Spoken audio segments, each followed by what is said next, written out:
Hai, kembali lagi bersama saya Ferry Abdul Haris. Kali ini saya akan membahas tentang sprain ankle ya, yang biasa kita sebut kaki kesleo atau kaki terkilir. Pada sprain ankle yang terjadi adalah perobekan pada ligamen, di mana ligamen itu adalah jaringan serabut yang berfungsi untuk membungkus persendian atau tulang-tulang pada persendian.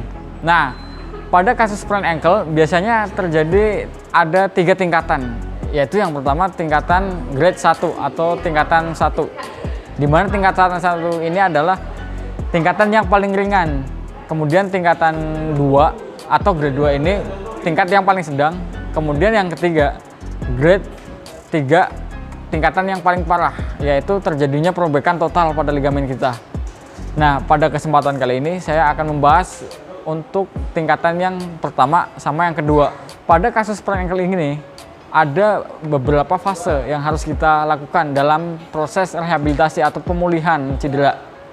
Yang pertama ada fase inflamasi, kemudian yang kedua fase strengthening, dan yang ketiga fase stabilisasi.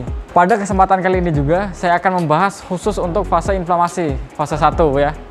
Dimana pada fase ini yaitu kasus sprain ankle ini terjadi pada waktu 1-3 hari atau maksimal 1-7 hari. Ini bisa kita manajemen di fase 1. Nah, pada fase ini ada beberapa kegiatan yang bisa kita manajemen. Yang pertama yaitu rest atau istirahat, di mana rest ini sangat penting fungsinya. Di fase ini kita tidak boleh memaksakan ankle kita untuk beraktivitas yang berat seperti lari atau melompat-lompat, supaya kita menjaga supaya jaringan ini tidak semakin parah. Kemudian manajemen yang kedua, kita bisa menggunakan ice. Ice ini kita gunakan untuk kompres pada jaringan yang terjadi bengkak atau sprain ankle. Cara pemakaian ice sendiri yaitu bisa kita pakai es batu yang kita kecil-kecilkan, kemudian kita taruh di plastik, kita bungkus rapih. Kemudian kita lanjut, kita pasang di ankle kita. Nah, setelah itu kita bisa bungkus dengan handuk yang rapih. Oke. Kemudian pemakaian es ini dosisnya kita bisa atur dari 10 menit sampai 15 menit. Tidak boleh lebih dari 20 menit. Yang ketiga, kita bisa memakai latihan-latihan agar supaya membantu penurunan bengkak ataupun bisa menjaga kontraksi otot tetap ada gitu. Di sini saya akan menjelaskan ada 2 jenis latihan yang bisa kita pakai di fase ini.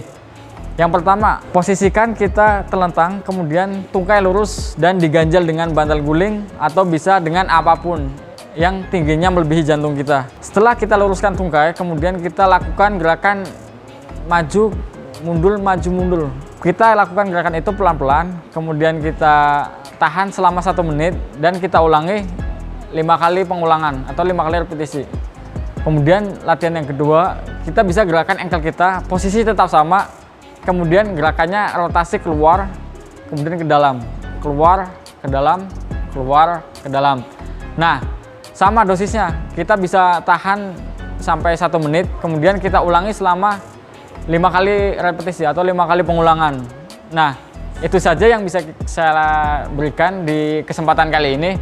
Cukup sekian, terima kasih, salam sehat, salam olahraga.